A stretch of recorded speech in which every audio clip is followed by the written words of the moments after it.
Hello అండి, ఈరోజు అయితే మనం బీరకాయ పప్పు ఎలా చేయాలో చూద్దామండి. ఈ పప్పు కందిపప్పుతో చేసుకోవచ్చు లేదా పెసరపప్పుతోనే చేసుకోవచ్చు అండి. నేనైతే ఇవాళ పెసరపప్పుతో చేస్తున్నానండి. చూడండి, నేనైతే 1/2 kg బీరకాయ తీసుకున్నానండి.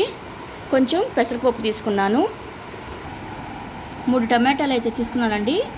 ఒక 5 పచ్చిమిరపకాయలు, ఒక ఎర్రగడ్డ, కొంచెం పసుపు, ఉప్పు, కొంచెం చింతపండు అండి. ఫస్ట్ అయితే మనం ఈ పెసరపప్పును వాష్ చేసి పెట్టుకుందామండి.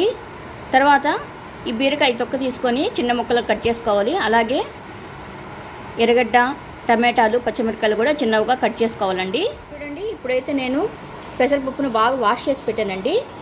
ఎర్రగడ్డలు కట్ చేసి పెట్టాను, టమాటాలు, పచ్చిమిరపకాయలు, చింతపండు కొంచెం కడగాలండి. ఇదండి బీరకాయని ఇట్లాగే చిన్న చిన్న ముక్కలు చేసుకోవాలండి. ఇప్పుడైతే ఫస్ట్ పసుపు, ఉప్పు వేసేస్తున్నాను. ఎర్రగడ్డలు అన్నీ వేయకూడదు, కొంచెం లాస్ట్ తాలింపుకి కొంచెం పెట్టుకున్నానండి.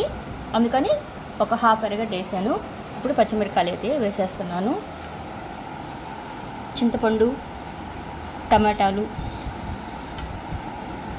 ఇప్పుడు మనం కట్ చేసి పెట్టుకున్న బీరకాయ ఉన్నాయి కదా చిన్న ముక్కలు, ఇవైతే మొత్తం వేసేసుకోవాలండి.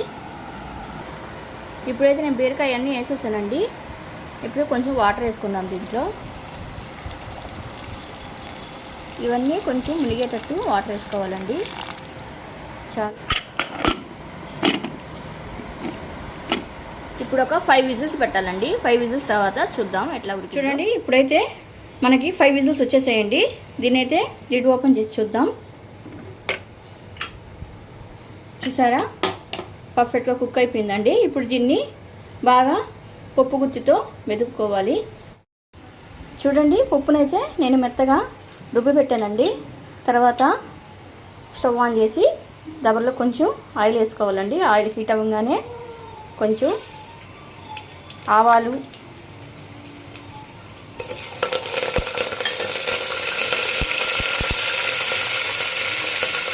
ఎర్రగడ్డ, కరివేపాకు వేయాలండి. ఎర్రగడ్డ కొంచెం మెత్తగా అయ్యేదాకా మగ్గించాలండి. చూడండి, ఈ విధంగా కొంచెం మెత్తగా అయ్యేదాకా మగ్గించుకోవాలండి. ఇప్పుడైతే చూడండి, ఎర్రగడ్డ అయితే బాగా ఫ్రై అయిపోయిందండి. ఇప్పుడు మనం పప్పు తీసుకొని ఈ తాలింపులో వేసేసుకుందాం.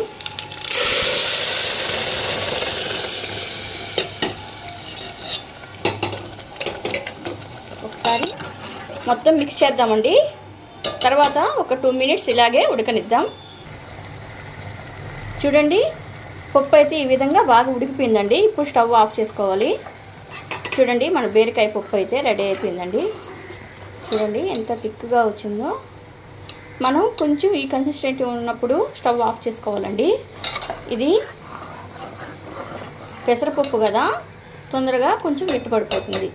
ఈ విధంగా మనం ఉన్నప్పుడు ఆఫ్ చేసుకుంటే కొద్దిసేపు తర్వాత ప్లేట్ పెట్టేస్తే అది ఇంకా కొంచెం గట్టిగా అయిపోద్ది. సో బీరకాయ పప్పు అయితే రెడీ అయిపోయిందండి.